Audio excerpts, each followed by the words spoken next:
Mathematical reasoning का first question है, a bag has 4 red balls and 2 yellow balls. The balls are identical in all respect other than colour. A ball is drawn from the bag without looking at the bag. The probability of getting a red ball is. पहले तो ये बताओ कि probability आता है क्या सबको? सबसे पहले प्रोबेबिलिटी का मतलब क्या होता है? प्रोबेबिलिटी का मतलब होता है पॉसिबिलिटी. ठीक है, पॉसिबिलिटी कोई भी इवेंट होने की पॉसिबिलिटी. इवेंट मतलब क्या होता है? इवेंट इज कुछ भी, any event can be. Probability जो होता है वो बताता है कि किसी इवेंट के होने के कितने चांसेस है. ओके, पहले सुन लो सब लोग अच्छे से, फिर डाउट्स पूछना. ओके, किसी भी इवेंट के होने के कितने चांसेस है. लेट्स से मेरे पास कॉइन है और इस कॉइन को मैं ऊपर फेंक रहा हूं, तो मेरे पास दो ऑप्शंस है, या तो हेड आएगा या तो टेल आएगा. Am I right?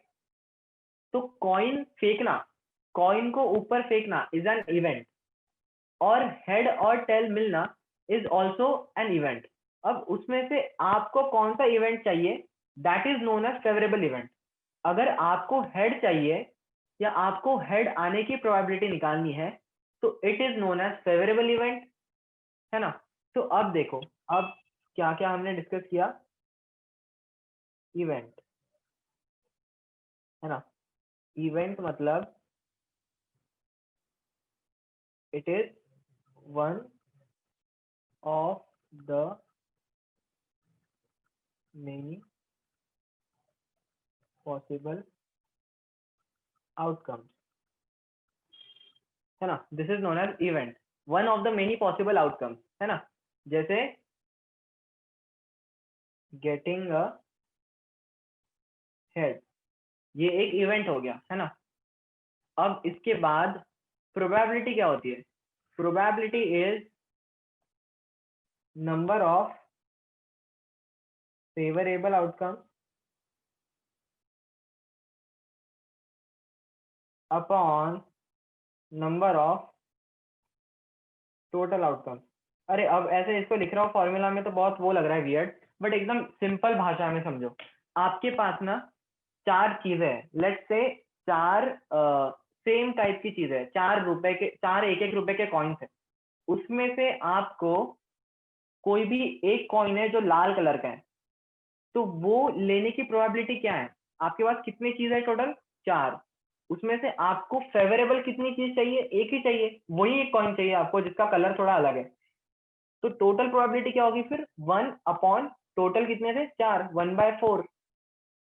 समझा? देखो, लेट्स से कि मैंने ये जो डाई होता है ना, डाइस होता है, डाइस के साथ सबने खेला है ना? डाइस सबने खेला है. एक एक होता है, एक एक जगह 2 होता है, एक जगह 3 होता है, ऐसे नंबर्स होते हैं. तो टोटल आउटकम्स, एक डाई थ्रो करने के बाद मेरे पास टोटल आउटकम्स क्या क्या आ सकते हैं? 1 आ सकता है, 2 आ सकता है, 3 आ सकता है, 4 आ सकता है, 5 आ सकता है, 6 आ सकता है. इसके अलावा कोई नंबर आ सकता है क्या डाइस में? मुझे बोला है कि मुझे ना डाइस पे सिर्फ इवन नंबर चाहिए ऊपर. तो फेवरेबल आउटकम्स क्या हुए अब बताओ मुझे? Probability of getting even number क्या होगा? टोटल मतलब नंबर ऑफ फेवरेबल आउटकम्स कितने हैं मेरे पास? 3 अपॉन टोटल आउटकम्स कितने हैं? 1 2 3 4 5 6 6. तो प्रोबेबिलिटी कितनी हुई इवन नंबर मिलने की? 1/2. अब यहाँ पे क्या बोला है? 4 लाल बॉल्स है, 2 येलो बॉल्स है. ठीक है, अब ना ये वाला क्वेश्चन सॉल्व करते हैं. ये सारा प्रोबेबिलिटी वाला हो गया.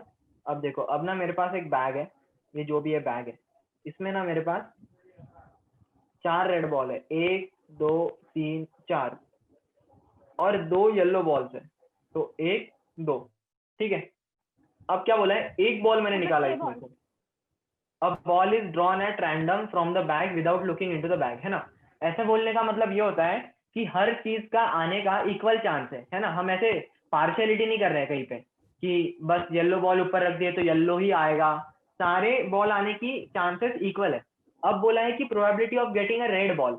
अब मुझे बताओ कि यहाँ पे, बताओ कि टोटल कितने हैं यहाँ पे बॉल. तो प्रोबेबिलिटी ऑफ रेड बॉल क्या होगा? Is that clear? Next question देखते हैं. This is the next question. A die is thrown, the probability of getting multiple of 3 is.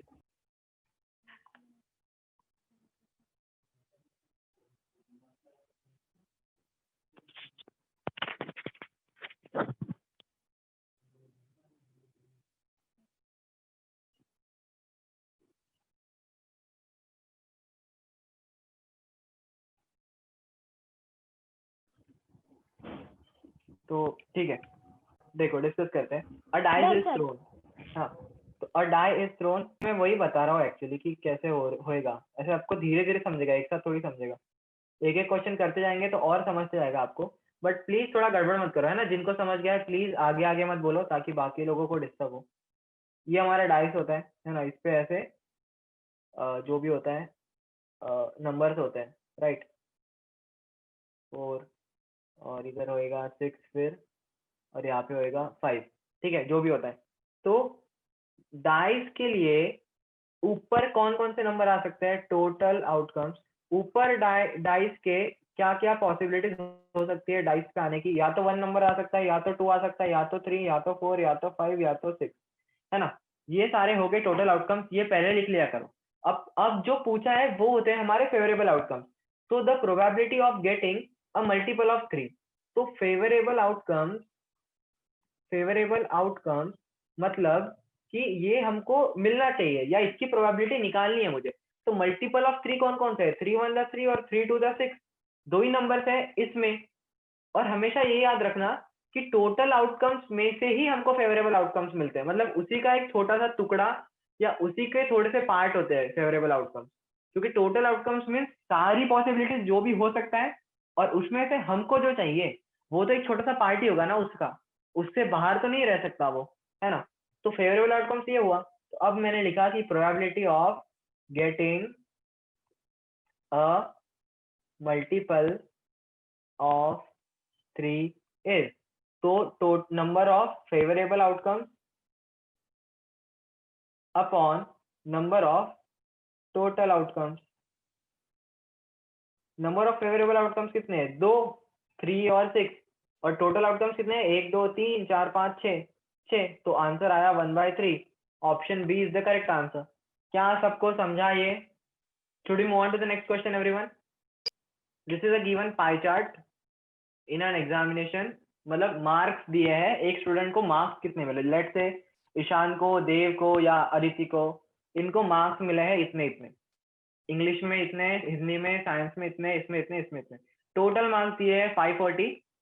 और फिर यहाँ पे दिया है एंगल्स आपको सबके, 90 degree, 65 degree, 80 degree, 70 degree, 55 degree. तो हमको निकालना है कि इसको किस सब्जेक्ट में 105 मार्क्स मिले। सबको पाई चार्ट आता है क्या? पाई चार्ट तो सीखा होगा ना, सीखा है क्या? पाई क्या होता है?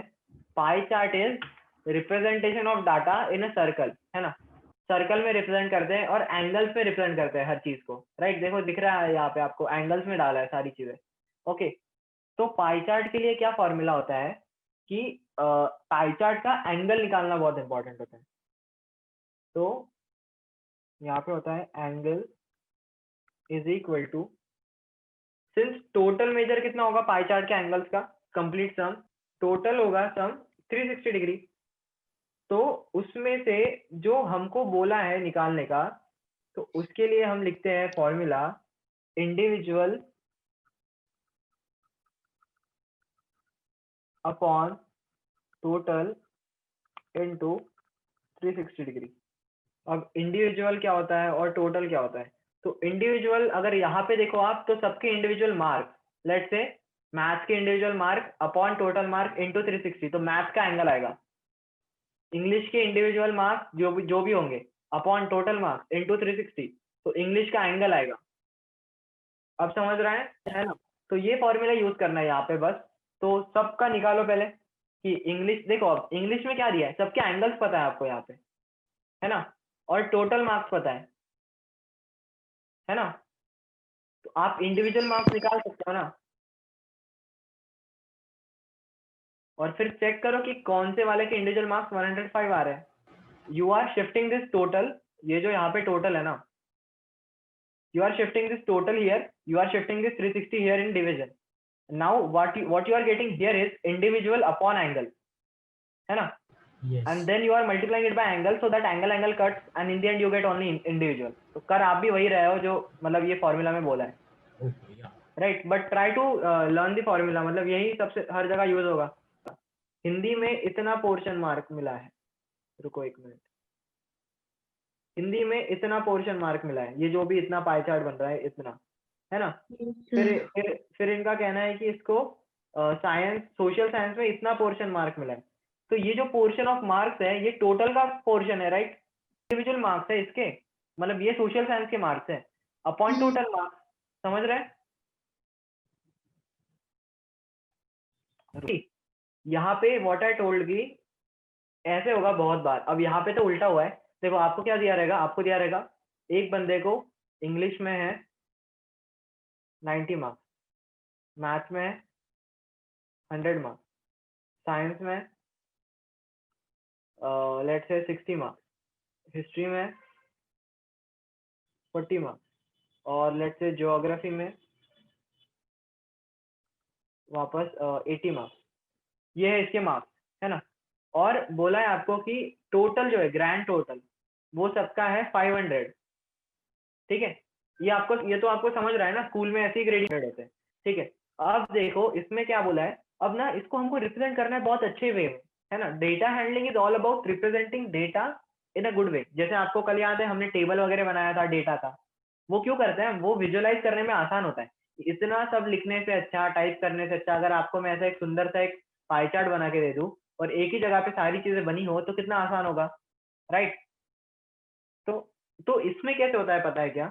देखो इसमें क्या है, यहाँ पे टोटल कितना हो रहा है 360 डिग्री, राइट? पाई चार्ट का टोटल कितना होता है ना? यहाँ पे टोटल कितना है 500। तो अब अगर मैं बोलूं कि इंग्लिश में मुझे 90 में से 500 मिले, है ना? बट यहाँ पे तो टोटल मेरा कितना है 360 है, तो मुझे 360 में से कितने मिलने चाहिए? और यही जो x होता है ये होता है मेरा डिग्री। तो x को मैं लिखता हूँ 90 अपॉन 500 इंटू 360। तो ये जो भी डिग्री मिलेगी मुझे, यहाँ पे जो भी एंगल मिलेगा उसको मैं क्या करूंगा, एक मस्त पैकी पाई चार्ट का बनाऊंगा, फिर उसको यहाँ से एक हॉरिजॉन्टल लाइन बनाऊंगा, और यहाँ पे लेट से अभी मैं बोल रहा हूँ ऐसे अजम्पशन के लिए कि 50 डिग्री आया ये मेरा, तो मैं यहाँ पे 50 डिग्री का एंगल बनाऊंगा एक, और ये जो इतना रीजन होगा मेरा, ये मैं बोलूंगा कि ये है इसका इंग्लिश वाला स्कोर। फिर इसके आगे मैं निकालूंगा सेम मैथ्स के लिए, मैथ्स में भी मैं क्या करूंगा, मैं करूंगा 100 अपॉन 500 इंटू 360। तो यहाँ पे लेट से मुझे आया 40 डिग्री, तो मैं इस लाइन को हॉरिजॉन्टल मानूंगा, पेज पेज को घुमा दूंगा, इस लाइन को हॉरिजॉन्टल मानूंगा और यहाँ से बनाऊंगा 40 डिग्री, और ये जितना आएगा मुझे ये होगा मेरा मैथ्स का स्कोर। अब समझ रहा है क्या सबको? पाई चार्ट बनते जाएगा। तो अब यहाँ पे उल्टा किया है, लेकिन यहाँ पे इन्होंने क्या बोला की तरफ आते हैं। अब देखो, अब क्वेश्चन में क्या बोला है, क्वेश्चन में टोटल दिया है, टोटल यहाँ पे होता है, और क्या दिया है, और यहाँ पे एंगल्स दिया है सबके, दिख रहा है सबको? तो ये दिया है, और निकालना ये है, इंडिविजुअल मार्क्स निकालने हैं सबके लिए। तो आप बुक में ऐसे लिखो, फॉर इंग्लिश एंगल कितना है 90 is equal to individual marks upon total marks कितने हैं, हर जगह 540 होगा टोटल मार्क्स इंटू 360। यहाँ से इंग्लिश के इंडिविजुअल मार्क्स आएंगे। फॉर हिंदी एंगल कितना है 70 is equal to individual marks upon 540 into 360। ऐसे सबके कैलकुलेट करो, और कहाँ पे 105 आ रहा है ये देखो। तो यहाँ पे इंडिविजुअल मार्क्स 105 आ रहा है हिंदी में, तो correct answer should be Hindi. क्या आप सबको समझा पाई चार्ट कैसे होता है, कैसे बनाते हैं? This is the next question. In a survey of 200 ladies, it was found that 82 like coffee while 118 dislike it. From these ladies, one is chosen at random. The probability that the chosen lady dislikes the coffee is, total 200 ladies हैं, 82 ladies like coffee, 118 ladies dislike coffee. What is the probability that the lady dislike the coffee? बहुत ही आसान सवाल है, बस जो मैंने अभी तक एक्सप्लेन किया है वो सॉल्व करो प्लीज। डोंट रीज इज 200, इसमें से कैसा स्प्लिट हुआ है 82 लाइक कॉफी। आप में से कोई कॉफी पीता है?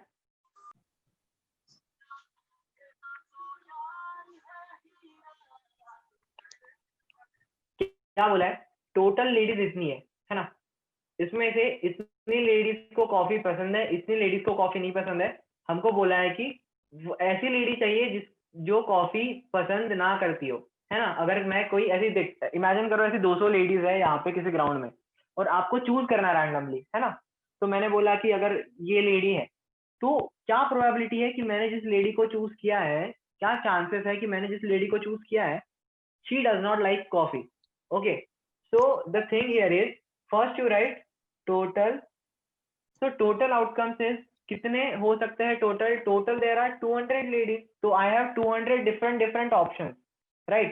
कि मैं 200 अलग अलग लेडीज को चूज कर सकता हूँ एट एनी टाइम, है ना। इसके बाद फेवरेबल देखते हैं, तो फेवरेबल आउटकम्स मीन्स कि अब मुझे जो चाहिए वो कितने हैं इनमें से 200 में से, तो there are 118 ladies that do not like coffee. तो अब मेरा probability that a lady dislike coffee will be, favourable outcomes कितने हैं 118 अपॉन टोटल आउटकम्स कितने हैं 200, दोनों को 2 से डिवाइड कर दो तो यू विल गेट 59 अपॉन 100। अब सबको समझा क्या ये आंसर बताओ, प्रोबेबिलिटी वाला समझ रहा है धीरे धीरे। This is the next question. क्या आपने क्लास मार्क ये सब पढ़ा है? ऐसे होता है। अब आपको मैं आपको सिंपली समझाता हूँ कि आपको 0 या 100 में से परसेंटेज मिलते हैं स्कूल में, राइट। तो इसको क्या करते हैं, we have to represent it in a data. तो लेट्स से कि कोई भी डेटा हो सकता है ना, मतलब कुछ भी विजुअलाइजेशन हो सकता है। जनरली लोग क्या करते हैं, प्रेफर करते हैं हिस्टोग्राम बनाना। हिस्टोग्राम में ऐसे होता है वो, है ना। ड्रॉ समथिंग लाइक, यहाँ पे एक पॉइंट है, यहाँ पे दूसरा, यहाँ पे तीसरा, यहाँ पे चौथा, यहाँ पे पांचवा। तो they draw something like this. Third way जिसमें दे आइदर ड्रॉ, एक वो होता है, ठीक है वो बहुत आगे होगा, मतलब एक ऐसा होता है, एक कर्व भी बनता है, but that is not important. तो सबसे बेसिक जो होता है, इट इज कॉल्ड, ऐसे होता है वो, फ्रीक्वेंसी डिस्ट्रीब्यूशन जिसको कहते हैं। तो एक होता है फ्रीक्वेंसी डिस्ट्रीब्यूशन, ये सबसे बेसिक होता है। तो ये सब टर्म्स तो बाद में समझ लेना, पहले अभी ये समझो कि 0 से 100 होता है ना, तो आपके जो टीचर लोग वगैरह होते हैं वो क्या करते हैं, इसको अपने तो वो क्या करते हैं, वो ना खुद से ऐसे स्पेसेस बनाते हैं कि मैं ऐसे डिवाइड करूंगा बच्चों को, 0 से 10%, 10 से 20%, 20 से 30%, 30 से 40%, 40 से 50%, 50 से 60%, 60 से 70%, 70 से 80, 80 से 90 और 90 से 100। और फिर यहाँ पे लिखेंगे वो कि नंबर ऑफ स्टूडेंट्स कितने हैं इस रेंज में। तो 0 से 10 में लेट से 2 बच्चे, 10 से 20 में लेट से 3 बच्चे, 20 से 30 में लेट से 4 बच्चे, 30 से 40 में लेट से 6 बच्चे, 40 से 50 में लेट से 2 बच्चे, 50 से 60 में 1 बच्चा है, यहाँ पे समझो 5 है, यहाँ पे 7 है, यहाँ पे 20 है, यहाँ पे 30 है ना। और इनकी जो सम होगी वो होगी टोटल स्टूडेंट जो आपकी क्लास में है वो, है ना, क्योंकि उनको ही मैंने डिवाइड कर दिया है ऐसी जगहों पे, राइट। समझ रहे हैं? तो ये जो होता है 0 से 10, 10 से 20, तो मैंने जो एक बड़ा वैल्यू था 0 से 100, उसको ऐसे छोटे छोटे टुकड़ों में डिवाइड कर दिया। तो दिस इज नोन एज 0 से 10, ये इसको हम कहते हैं क्लास इंटरवल, क्लास इंटरवल, समझा? तो ये सारे क्लास इंटरवल होते हैं, 0 से 10, 10 से 20, 20 से 30। These are intervals. इंटरवल्स क्या होता है, एक छोटा सा टुकड़ा बीच का, बड़े पार्ट का एक छोटा टुकड़ा, राइट, है ना। ब्रेक कर देते हैं हम, जैसे मूवी का इंटरवल होता है, it breaks the movie in 2 parts, right. So this break the whole data in small parts, this is known as class interval, है ना। तो मिड वैल्यू होती है जो पहली टर्म है प्लस जो दूसरी टर्म है अपॉन 2, ये होती है इसकी मिड वैल्यू। तो यहाँ पे आई 15। सिमिलरली अगले वालों के लिए देखोगे आप तो 20 प्लस 30/2, 20 प्लस 30/2, तो ये होगी 25। और इस मिड वैल्यू को हम कहते हैं क्लास मार्क। ये बस वो है, क्या बोलते हैं उसको, ये एकदम बेसिक सा डेफिनेशन है। चलिए मैथमेटिक्स का एक क्वेश्चन करते हैं। Rohan and Shalu are playing with 5 cards as shown, ये वो 5 कार्ड्स है। What is the probability of Rohan picking a card without seeing that has number 2 on it? In 5 card में से 2 नंबर वाला कार्ड आने की प्रोबेबिलिटी कितनी है? Pretty easy. अब ऐसा क्वेश्चन भी आ सकता है आपको। देखो क्या बोला है, Rohan and Shalu are playing with 5 cards, ये वो 5 कार्ड्स है, ये 1 2 3 4 5, और बोला है कि probability of Rohan picking a card that has number 2 on it. तो 2 नंबर वाला दो नंबर वाला कार्ड आने की प्रोबेबिलिटी क्या है? तो टोटल आउटकम्स क्या क्या है मेरे पास? टोटल आउटकम्स क्या है, मतलब टोटल कितने में से चूज कर सकता है? फेवरेबल आउटकम्स है 2 आने वाले कार्ड। तो 2 वाले कार्ड कौन कौन से है? एक ये है, एक ये है। 2 cards are there. Everyone understood? Number 2 will be 2 by 5. Option A is the correct answer.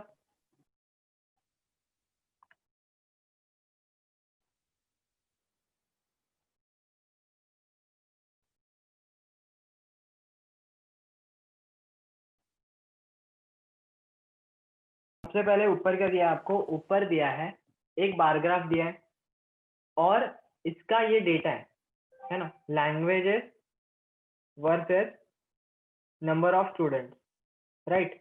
और अब इसको ही रीड करके आपको इसके आंसर देने हैं कि how many students are there in the hostel. तो वो देखना है आपको ये बार ग्राफ पढ़ के, what is the ratio of number of students speaking Punjabi to those speaking English. और ये एक सवाल, और इन तीनों के ये यहाँ पे जवाब है ऐसे। तो आप देखो कि कौन सा सही है। समझा कैसे करते हैं? अगर मेरे पास पेपर होता तो मैं तो सबको ना ऐसे ये बना देता, सबके परपेंडिकुलर बना देता, ताकि एक अच्छा आइडिया रहे, क्योंकि ना लोग कंफ्यूज कर जाते हैं फिर एक नंबर पीछे एक नंबर आगे में। तो अगर ऐसा बना रहा तो थोड़ा आसान जाता है ना। अब सब पता चल गया। अब स्टूडेंट्स देखते हैं टोटल कितने हैं। तो सॉरी, हाँ, तो तमिल कितने हैं? तमिल आर 5। फिर we have Hindi, Hindi speaking are 55। Then we have English, English speaking are 25। Then we have Bengali, Bengali speaking are 10. Then we have Marathi. Marathi speaking are 15. And then we have Punjabi. Punjabi speaking are 35. इनका सम कर लो तो ये होगा 5 5 45, है ना। तो total कितना आया? तो पहले का आंसर आया 145। What is the ratio of number of students speaking Punjabi to English? Punjabi to English, Punjabi is 35, English is 25। क्या हुआ? 7/5.4। ओ ठीक है, 7:5, सॉरी फ्रैक्शन नहीं करना है। 7:5, 145, 7:5 option is the correct answer.